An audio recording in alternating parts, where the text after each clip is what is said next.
Could the Dallas Mavericks extend Quentin Grimes before the 2024-25 NBA season? We're going to explore here on Mavericks Today. Harrison Graham and Jeffrey Cooperstein with you. Our good pal Eric Pincus predicts that the Mavs and Grimes will agree to a team-friendly deal, so we will talk about that coming up. But first, Coop, let's ask the people. Would you extend Quentin Grimes, E for extend or W for wait?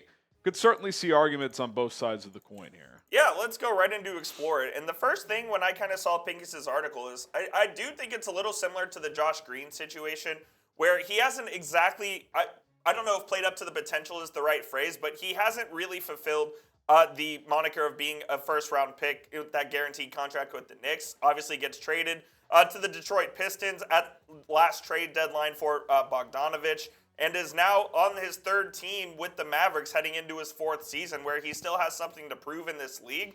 And I kind of think that he is on the Josh Green trajectory where he could be a piece for a team, but is he a long-term piece for a team? That's still to be determined, I think. Yeah, I think the way I would put it is his good is being in a playoff rotation for a good team. Absolutely. But it's been a little inconsistent. He had an injury last year as well. So it's kind of one of those where if you extend him, you're projecting him to continue to improve. Yes. Like if you give him a new deal, you're expecting more, at least consistently, than what you've seen up to this point in his career. I think you're also factoring in, okay, with this guy playing next to Luka Doncic, can we project him out to be 15% better than what he's been? Right. If you can, then I think you'd feel pretty good. If not, it's kind of like Josh Green where it's like you're reluctant to pay him, but you just do it. And look, that worked out last year, right? Because Green's deal, he was good enough for that to be a tradable contract. So I think there's a lot of factors into play. Yeah, there. in the 22-23 season, which was Grimes' second year, his best year, he was a key part of that Knicks rotation that was a playoff team. They won 50 games. He averaged over 11 points. And we'll get into his stats in just a moment, but I wanted to bring this name up. I think a comparable extension/situation to work with is Payton Pritchard, who got a 4-year, $30 million extension last offseason. And when you take a look at Pritchard's stats, they're not dissimilar to what Quentin Grimes has done so far in his first 3 years. Now, obviously, Pritchard, NBA champion after this year, and he's making that contract look small. But here are Pritchard's numbers from his first 3 years, and we'll take a look at Grimes in just a moment. It's not too dissimilar to me. Yeah, I mean, it's such a different – it's hard to compare because, one, they play different positions. Two, Pritchard's hasn't been relied upon as much as probably at times Grimes was in New York. So it's tough to say. Pritchard's a good defensive guard, but he can't defend multiple positions, really ones, some twos. Grimes can defend, in theory, 1 through 3s, occasionally 4s. But, yeah, from a just numbers, efficiency standpoint, there's some similarities there. Pritchard's been a more consistent three-point shooter, but I also think he's been in a better situation. I'll say this firmly here, Coop. If 4 for 30 is on the table, I would do that in a heartbeat if I'm Dallas. That's just not significant enough money. Yeah. Like, even if he's just what he's been or close to it, that's probably worth $7.5 million per year. I mean, you look at Pritchard's year-by-year breakdown here. Even in the last year, it's only going to be 8.3. I mean, if it's something similar to that, I mean, I'd even probably do 4 for, I don't know, 35, 40. I mean, I just think a 3-and-D player who can defend multiple positions, even if he's just an average shooter, that's $8 to $10 million in the NBA, man. I mean, that's what the going rate is. Absolutely, and we'll get into this, part of the conversation in just a moment. But there is the element of, do you extend him to then try to use him as a trade asset in a future deal? I certainly think that's part of the equation as well, and that was part of the Mavs thinking when they gave Josh Green the 4 years for $42 million, or 3 for 42, whatever it was, last season. So I do think that's also part of the Mavericks thinking as well as to whether or not they actually give him this deal. And again, too, Coop, 3 for 42 for Green. If Grimes is 4 for less than 42, like, one extra year, to me, that's kind of a no-brainer because I think his skill set fits what this team's trying to do better than Josh Green's did. 100%. I mean, it'll be interesting to see what the Mavs do. I believe they have up until the evening before the season begins to get this deal done. And I do think it's a possibility that they end up extending Quentin Grimes. Maybe he's here for the length of his contract. Maybe he's moved in a future deal. But the Mavs definitely have their options open with him. What do you guys say? Would you give Quentin Grimes 4 years and $30 million? Y for yes, and for no? I'm doing that in a heartbeat. I think I would do it even if it's 4 for $40 because there's always going to be value with 3-and-D guys in the NBA. And if the worst case scenario is you have to flip them in a trade, like I don't really see the downside there unless you have to give him the max of what he's eligible to receive, which would probably be what, like 4 for 55 exactly, or whatever. Which I don't think he would get. Yeah, and I don't think he would get that. So you guys let us know. Also, get signed up with Prize Picks. Basketball will be back very soon. Football is underway. Baseball is still ongoing. You can also play Prize Picks with esports and fighting sports as well.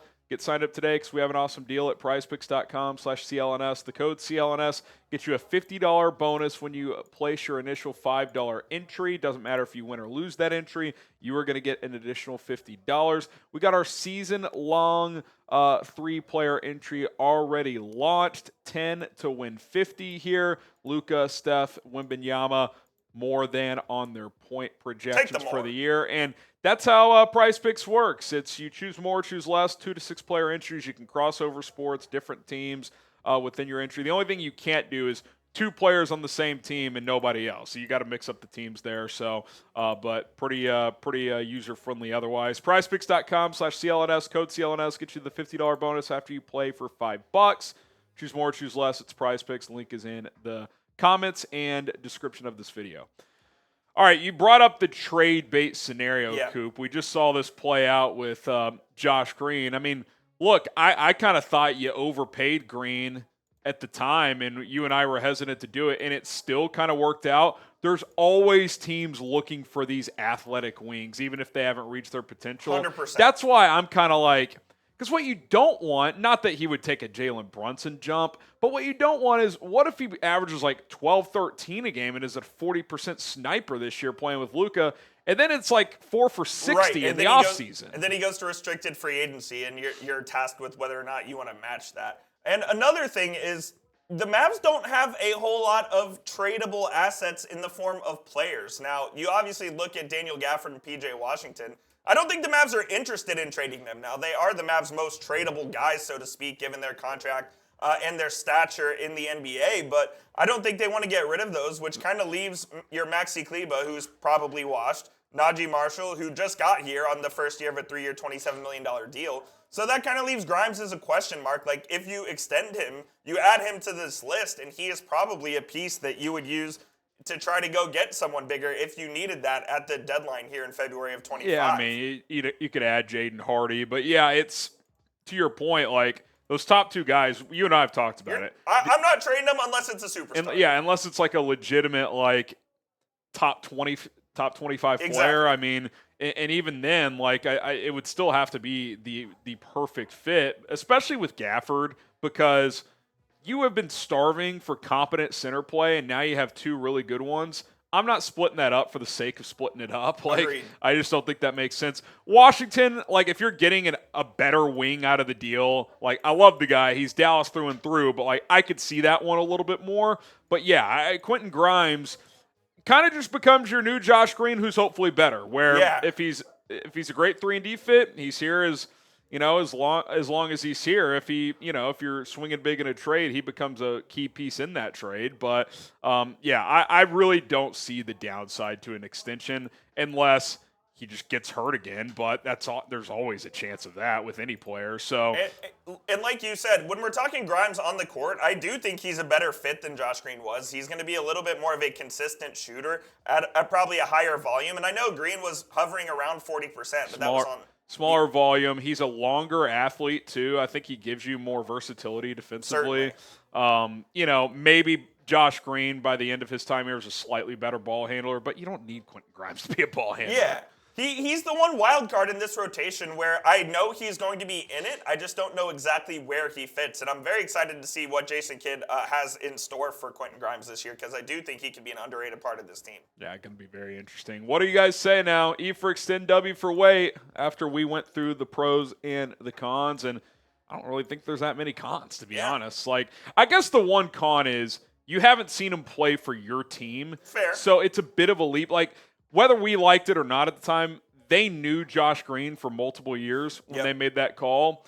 We haven't seen him play in Dallas, but his skill set with a couple of elite passers probably going to work. Like, I don't think that's a huge leap of faith. If he can give me what he gave the Knicks in that 22-23 season where he's 11 points and he's 39% from three, I'd do it tomorrow. Yeah, no question about it. See how it plays out. Got about 6 weeks to make a decision on him if you are the Dallas Mavericks. He's Jeffrey Cooperstein. I'm Harrison Graham. We will see you guys tomorrow with another episode of Mavericks Today. Peace.